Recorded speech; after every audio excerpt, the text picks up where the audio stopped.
Doctor, ¿cómo está? Bienvenido, buenas tardes. Hola, Sigrid Bazán, buenas tardes, gracias. Bueno, agradecerle la comunicación y empezar preguntándole algunas cosas sobre el anuncio del presidente Martín Vizcarra y estas nuevas disposiciones que ya están en vigencia. Dicho sea de paso, apenas se publica la norma, entra en vigencia, pero sí su efectividad, porque he escuchado que el Colegio Médico del Perú se está pronunciando en el sentido que ya hemos tenido domingos de inamovilización, ya hemos tenido este tipo de cuarentena, ya hemos tenido que los chicos paseen solo media hora a un rango de 3 kilómetros de la vivienda y no ha funcionado. La pregunta es, ¿estamos encaminados a que esto funcione esta vez y por qué?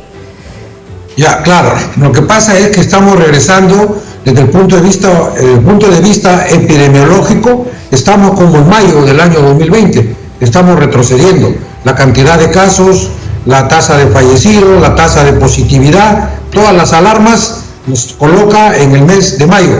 Y muy bien, hay que tomar medidas, hay que tomar acciones sanitarias. Y en ese contexto, todo lo que ayude a inmovilizar a las personas se debe tomar en cuenta. Recuerda que el virus viaja con la persona. Cuanto más se mueve la persona, más posibilidad de contagio. Igual, el virus se reproduce cuanto mayor es la interacción entre la persona.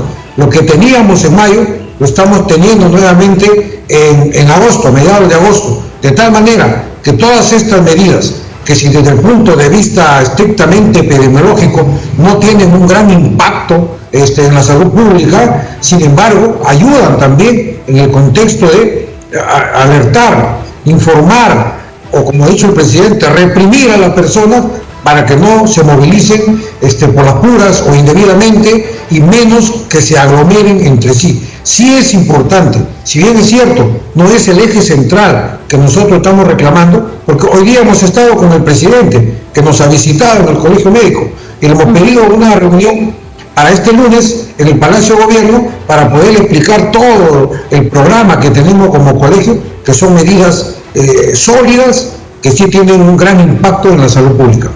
Ahora, con respecto a eso, ya estoy tratando de entender, hay medidas que pueden ser más de fondo, más estructurales, más orientadas hacia lo que llamábamos la cuarentena focalizada, que dicho sea de paso se esperaba un anuncio con respecto a Lima Metropolitana, anuncio que no se dio. Y otras son las medidas un poco más superficiales, que no necesariamente atacan o no necesariamente generan un impacto tan grande. Sobre estos dos tipos de medidas, escuchaba también unas declaraciones desde el Colegio Médico con respecto a que la gente igual va a llegar a su casa contagiada. Si sale de lunes a sábado, que se quede el domingo en casa, el contagio es de todos modos inminente. ¿Hay una recomendación o podría haber una recomendación de que la gente use en sus casas mascarilla? Porque eso es lo que estoy escuchando.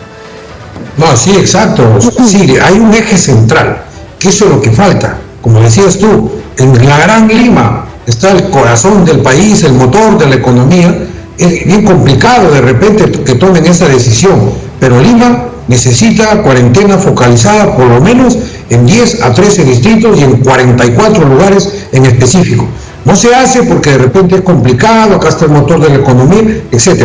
Entonces se está recurriendo a este tipo de medidas que, como te he dicho, tienen pobre impacto epidemiológico, pero si las sumas contribuyen de todas maneras. Igual, el plan Taita no es un programa central en la lucha contra la pandemia, pero sin embargo existe periféricamente como un programa de apoyo. Igual el otro, Amachay, también es un programa que va a ayudar a las personas con cierto grado de discapacidad, no es central en la lucha, pero también ayuda. De tal suerte que la estrategia es con un eje central, que es la cuarentena focalizada, lo que se está haciendo en 34 distritos del Perú y en 5 departamentos, pero que no se aplica en Lima, tal vez por razones económicas, etcétera, que eso está para seguirlo debatiendo y convencer a la persona que deciden, porque es también necesario.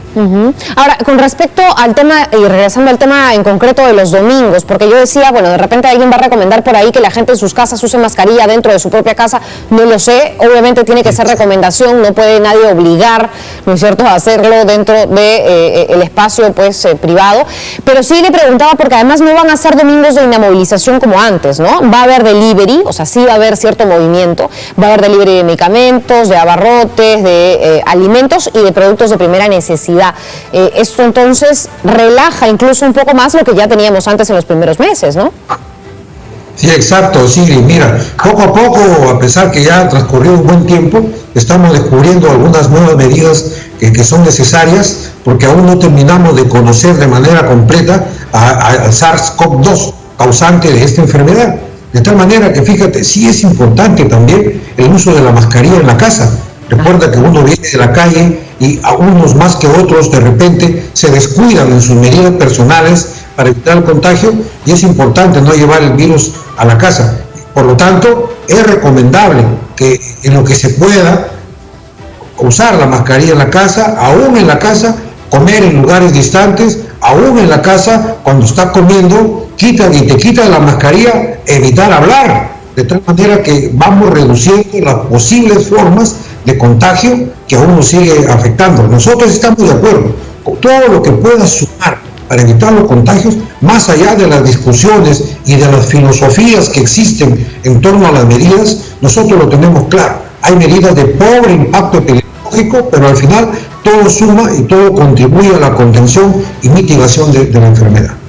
Sobre el tema de los niños, porque esto es otra situación que, por ejemplo, muchos vimos no necesariamente se cumplía, de que el rango de distancia de la vivienda del pequeño sea de 3 kilómetros, tampoco se cumplía que los paseos sean solo de media hora, tampoco se cumplía que salieran los chicos, ¿no es cierto?, y no se juntaran con nadie más, porque al contrario, los papás sacaban, ¿no es cierto?, a todos sus hijos del vecindario y se juntaban entre los más pequeños. Pero ok, vamos a regresar a los paseos restringidos para menores, y es una realidad que ya hay 81 niños que han fallecido por la COVID-19 y varios cientos más que están siendo portadores de la enfermedad. Entonces, ¿cree usted que esta es la medida correcta o tiene que implementarse alguna adicional para proteger a los chicos de la casa? Sí, exactamente, Sigrid, hay una cantidad ya que preocupa de niños que han perdido la vida, y bueno, eso nos debe llevar a una reflexión personal, familiar y social. Nosotros sabemos que esta medida, que salgan alrededor de su cuadra, un tiempo menos de 30 minutos, más que no tiene una forma de controlar ni de verificar que se pasaron a otra manzana que tiene más de 30 minutos, eso más que nada apunta ya a la responsabilidad de los padres o del tutor. Lo ideal incluso hubiese sido, considerando que estas medidas están planteadas para 2 o 3 semanas, esa es la proyección, y esperamos que en esas 2 o 3 semanas se agreguen medidas centrales. Estas medidas de 2 o 3 semanas, incluso lo correcto hubiese sido que no salgan los niños ni los adolescentes. Sin embargo, en el ánimo de no cortar esa costumbre, ya que los niños estaban saliendo, se ha optado por esta fórmula intermedia, y han dicho, bueno, sale menos de media hora alrededor de la manzana, siguen por ahí movilizándose los niños, pero bajo responsabilidad de los padres y tutores. Pero ten en cuenta que todo eso apunta en el contexto de evitar que también se sigan contagiando niños jóvenes, considerando la alta tasa de infección que hay en este grupo y la cantidad también de fallecidos que están acumulando. Sobre la propuesta del Colegio Médico, porque además se presentaron distintas propuestas de cuarentena focalizada en Lima. Escuché por ahí que el exministro de Salud Ugarte también había planteado la posibilidad de que, sobre todo para Lima metropolitana, porque ya hemos visto que Lima Provincias, ¿no?, toda la zona de Lima Provincias sí tiene cuarentena focalizada, o sea, complicado salir de Lima, pero dentro, aquí, en los distritos que más preocupan, ¿cuál es el planteamiento del Colegio Médico? Porque entiendo esta es parte de las medidas ya un poco más de fondo y que podrían sí tener un bajón importante en la cantidad de contagios. Claro, nosotros tenemos que hay 50 distritos entre Lima y Callao, que son zonas que, bueno, están separados territorialmente, pero es una gran área en donde convivimos todos. Hay 50 distritos, nosotros tenemos focalizados, que son 13 distritos, los que tienen una alta prevalencia, y dentro de esos 13 distritos, sumando todas las zonas, hay alrededor de 44 áreas que necesitan esa focalización, hacer la cuarentena focalizada, la cuarentena inteligente, que implica la estratificación epidemiológica primero, que ya existe, 44 zonas que deben ser focalizadas, y ahí, en esas zonas, en esas áreas, hay la presencia integral de la brigada sanitaria, con la presencia municipal y la presencia comunal, como recomienda la Organización Mundial de la Salud. O sea, no estamos inventando la pólvora.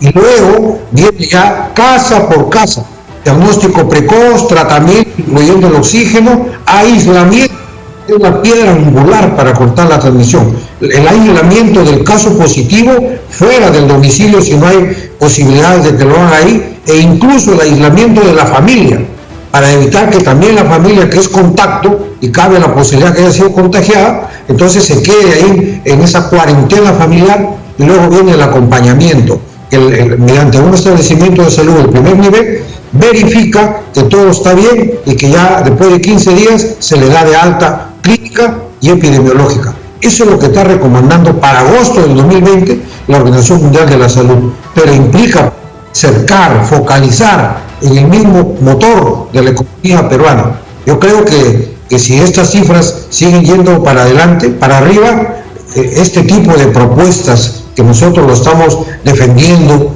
con un raciocinio adecuado, porque son necesarias, al final se van a tener que imponer. Una última pregunta, doctor Palacios. No sé, y no quiero salirme mucho del tema médico, pero siempre apelo a usted como autoridad, ¿no es cierto?, dentro de toda esta emergencia sanitaria. Y quisiera preguntarle una sugerencia que escuché hoy más temprano de otro médico, que fue con respecto a las fiestas COVID. Porque algunos decían, bueno, no se puede evitar, la gente es responsable, lo único que se puede hacer es llevar a la policía, y ya hemos visto cómo funcionan los operativos. Llega la policía, abre la puerta, saca a los que están formando parte de esta celebración y los manda a su casa. Yo sé, y no voy a entrar en discusiones constitucionales ni legales, pero hay quienes dicen, bueno, que en todo caso se segregue a aquellos que están formando parte de las fiestas COVID y que se los acuarentene, que no puedan regresar a su casa, sino todo lo contrario, que sigan haciendo su fiesta, pero que no salgan de esa casa y que cumplan cuarentena ahí. ¿Es una posibilidad dentro del marco de un estado de emergencia o no? Bueno, nosotros, claro, si estamos en un estado de emergencia, y ya opinarán los juristas, pero para nosotros inmovilizar a una persona que es positiva es vital. Y dos, inmovilizar a un grupo de personas que ha estado en contacto con un caso positivo y que todo ese grupo se llama contactos, también es vital. Tiene un sustento científico, más allá que los abogados opinen si tienen un sustento legal o constitucional. Desde el punto de vista epidemiológico, esas personas que van a ser concentradas, detenidas, evaluadas, si son positivas o son contactos, sí funciona el criterio de someterlos y ponerlos en un aislamiento, porque esa es la manera de evitar que 1 contagia a 2, y 2 contagia a 8, y 8 contagia a 64. Esa es la manera de cortar la transmisibilidad del virus. Pero claro, yo lo decía en particular porque si tienes a un montón de personas que están, entre ellas probablemente además contagiándose, si las mandas de regreso a su casa después de haber incumplido la situación en la que estamos, bueno, lo único que se hace es trasladar de esa fiesta el mal o la enfermedad a cada una de sus familias, y tampoco es justo, ¿no? Y además serían medidas pues, que no tienen ningún impacto desde el punto de vista epidemiológico, porque lo van a volver a hacer la próxima semana o en 15 días, de tal manera que asumirlo con seriedad, con contundencia. Hay que basarnos en lo que dice la ciencia epidemiológica. Aísla a la persona, porque en su movimiento y en la interacción social está la propagación exponencial, logarítmica de la enfermedad. Yo creo que si desde el punto de vista constitucional y legal no hubiese ningún obstáculo para hacer esto, debiera hacerlo el gobierno. Claro, siempre y cuando dentro de todo se respeten, ¿no es cierto?, los derechos de las personas, pero ojo que también hay un marco de estado de emergencia que permite que hayan ciertas intervenciones en pro de la pandemia. Doctor, una consulta más antes de que me olvide, y teniendo en cuenta que todas estas medidas se vienen evaluando porque hay mucha gente irresponsable que está haciendo estas celebraciones. ¿Qué recomendaciones dar también en casa para quienes sí se están cuidando y no están, digamos, incumpliendo la situación de salir lo menos posible, ¿no? Pese a que son 5 meses y la gente se ha relajado un poco, retomar esa conciencia?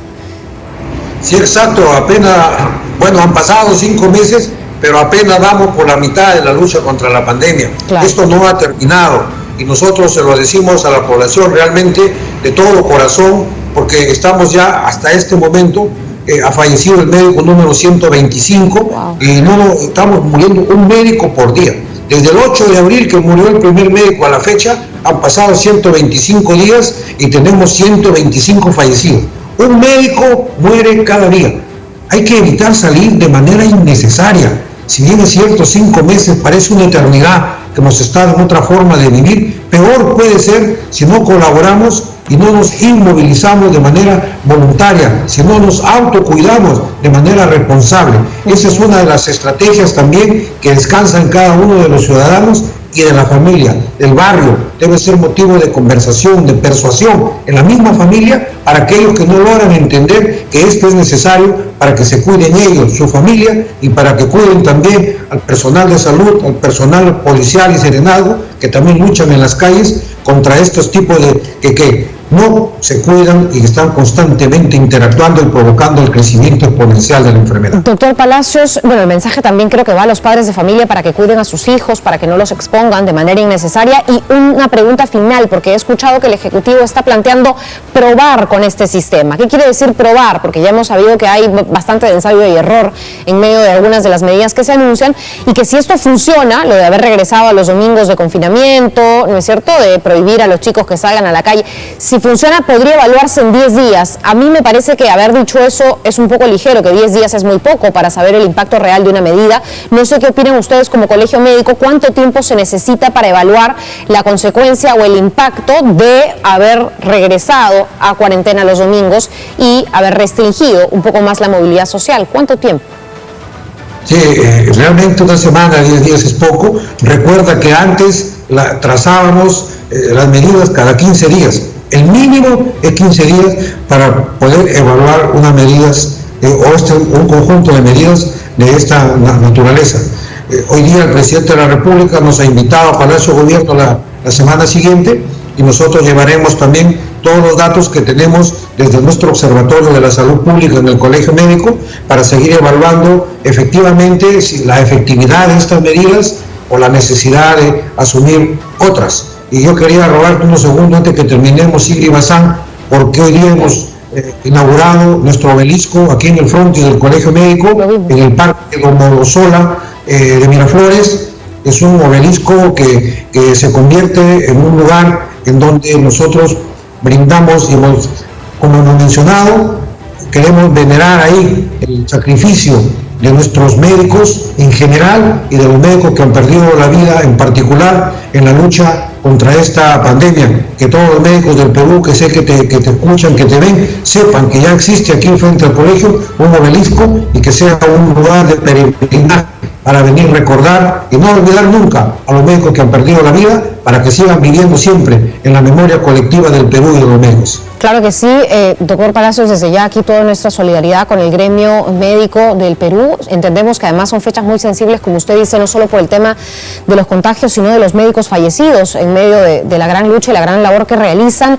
Hemos cubierto además en vivo cuando develan el obelisco con una placa conmemorativa. Entiendo también que se está recordando el Día del Paciente, y qué importante, ¿no?, que cuando se conmemora un médico se recuerda el Día del Paciente, porque es indesligable la labor que ustedes realizan, una labor bastante desprendida, dicho sea de paso, pero sí quisiera también de repente algún mensaje, ¿no?, a quienes conforman el propio gremio que constituye el Colegio Médico del Perú, a sus colegas. Sí, exacto, sí, todos los médicos del Perú estamos muy dolidos, sabemos que nuestras lágrimas son de acero, pero también nos está preocupando cómo todavía, por ejemplo, ayer en Arequipa, ayer en la tarde nada más, 3 médicos perdieron la vida en una tarde, y tenemos 84 médicos internados en UCI, muchos de ellos en estado de gravedad, en un ambiente en donde ni siquiera hay medicamento para que ellos puedan soportar la estancia en una unidad de cuidados intensivos. De tal manera que en medio de esta vorágine y de esta crisis, nosotros hacemos un llamado a los médicos a persistir en su vocación. Y recuerden siempre las palabras de nuestro himno, que estamos trabajando y ejerciendo la medicina más allá del deber, convirtiendo el acto médico en un acto heroico, y que siempre nosotros estamos al lado como colegio médico de todos los galenos del Perú. Bien, muchísimas gracias, doctor Palacios. Ya hemos tenido ahí también la imagen del obelisco hace instantes. Gracias por esta conversación y, por supuesto, seguir deseándole mucha fuerza a todos los médicos en su labor. Gracias al decano del Colegio Médico del Perú, el doctor Miguel Palacios.